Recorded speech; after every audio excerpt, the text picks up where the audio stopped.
ମୁଁ ଯାଉଛି ମୋ କୁନି ଛୁଆକୁ ଟିକେ କ୍ଷୀର ଦେଇକି ଆସେ ତାପରେ ତମେ ମତେ ଖାଇବ।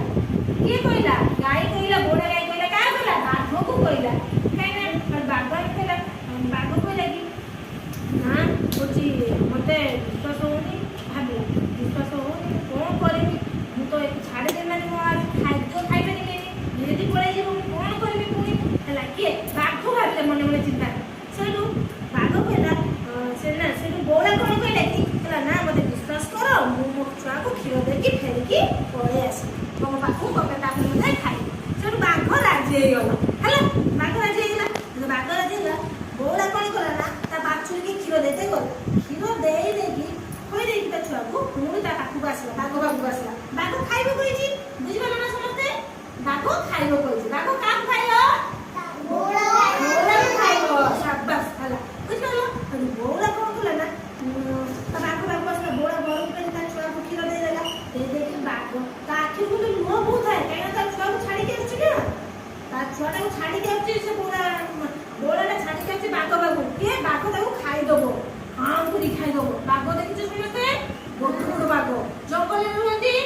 ସେ କଣ କରିଛି ନା ଦେଖିଥିଲ?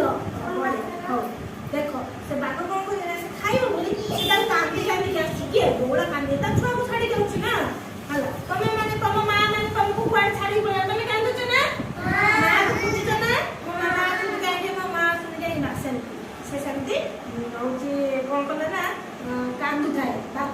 ସରି, ବଉଳା କାନ୍ଦୁଥାଏ। ବାଘ ପାଖକୁ ଆସିବ ନା, ତା ଛୁଆକୁ ଗେଲ କଲା। ଗେଲ କରିକି ସେ ଆସିଲା। କାହା ପାଖକୁ ଆସିଲା? ବାଘ ପାଖକୁ।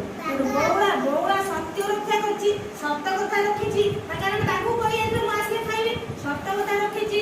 ସେଇଠୁ ବାଘ ମାମୁଁକୁ ଆସିକି କହିଲା, ବାଘ ମାମୁଁ ତମେ ମତେ ଖାଇବ କହୁଥିଲ, ଏବେ ଖାଅ ହେଲା। ସେଇଠୁ ବାଘ ଚିନ୍ତା କଲା ନା ଇଏ ହଉଛି ସତ କଥା, ଇଏ ହଉଛି ସତ କଥା ହଉଛି କହିଛି ବୋଲି ତା କଥା ଆମେ ରଖିବା ହେଲା। ତା କଥା ମୁଁ ରଖି ବଉଳା କଣ କରୁଛି ନା ତା କଥା ରଖିକି ଆସିଛି, ସତ କଥା ରଖିଛି।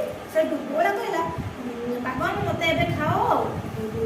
ବାଘ କହିଲା ନା ତୁ ତ ସତ କଥା ବଚନ ରଖିକି ଆସିଛୁ, ମୁଁ ତତେ ଛାଡ଼ିଦେବି, ତୁ ତ ଛୁଆ ପାଖକୁ ଫେରିଯା। ସେଇଠୁ ବଉଳା ତାର ମନ ଖୁସିରେ ତା ଛୁଆ ପାଖକୁ